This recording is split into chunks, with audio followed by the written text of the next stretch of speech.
नमस्कार. निवेदक विठ्ठल पवार या माझ्या YouTube चॅनलमध्ये आपल्या सर्वांचं मनापासून स्वागत करत आहे.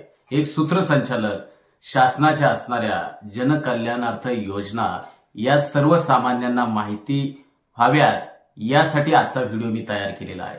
यामध्ये कोणताही राजकीय पक्षाचा प्रचार प्रसार हा YouTube चॅनल करीत नाही हे पाहणाऱ्यांनी प्रथमतः लक्षात घेऊन आजची जी महत्त्वाची अपडेट आणि महत्त्वाची आपल्याला ताजी माहिती या व्हिडिओच्या माध्यमातून देतोय ती माहिती म्हणजे मुख्यमंत्री माझी लाडकी बहीण या योजनेमध्ये नव्याने काही बदल करण्यात आलेत आणि नवीन अपडेट आणि नवीन अटी या योजनेमध्ये काय आहेत हे आपण या व्हिडिओच्या माध्यमातून समजावून घेऊया. प्रथम आपण जर या YouTube चॅनलवर नवीन असाल तर प्रथम या YouTube चॅनलला आपण सबस्क्राइब करा आणि व्हिडिओ आवडल्यास लाईक शेअर आणि कमेंट्स करायला विसरू नका. चला तर पाहूया की मुख्यमंत्री लाडकी बहीण या योजनेमध्ये नव्यानं शासनाने कोणकोणते बदल केले आहेत, कोणकोणत्या अटी आहेत, कोणकोणते नवीन मुद्दे मांडलेले आहेत तर ते या ठिकाणी आपण पाहणार आहोत की या सदरच्या या योजनेमध्ये अर्ज करण्याची मुदत ही 1 जुलै 2024 ते 15 जुलै 2024 पर्यंत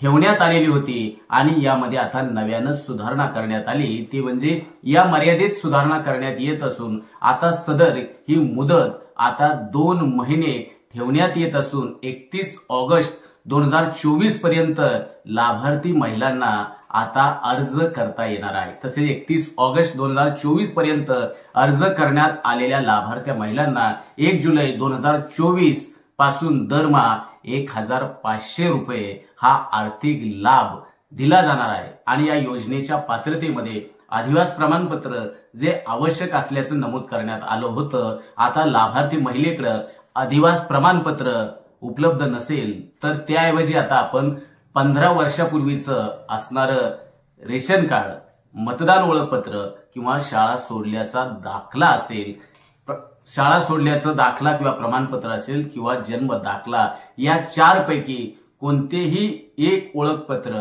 किंवा प्रमाणपत्र या योजनेमध्ये ग्राह्य धरलं जाणार आहे.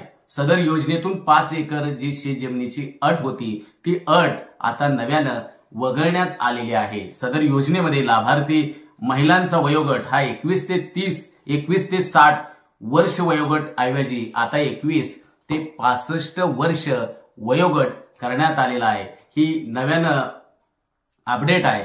परराज्यात जन्म झालेल्या महिलांनी आता महाराष्ट्रातील अधिवास असणाऱ्या पुरुषाबरोबर जर विवाह केला असेल तर अशा बाबतीमध्ये त्यांच्या पतीचं अर्थात 1 जन्म दाखला, 2 शाळा सोडल्याचं प्रमाणपत्र, 3 अधिवास प्रमाणपत्र हे ग्राह्य धरलं जाणार आहे.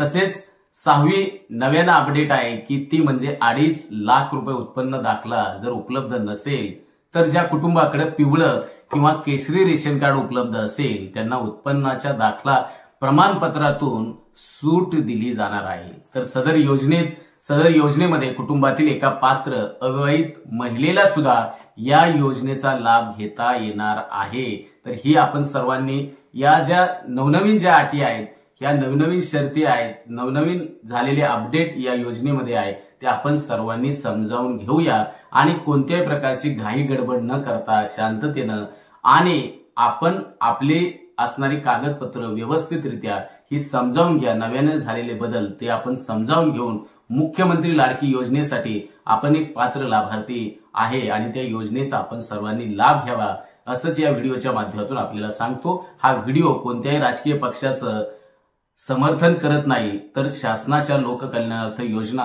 तळागाळातल्या व्यक्तींपर्यंत पोहोचाव्यात याच हेतून हा व्हिडिओ करण्यात आलेला आहे. धन्यवाद.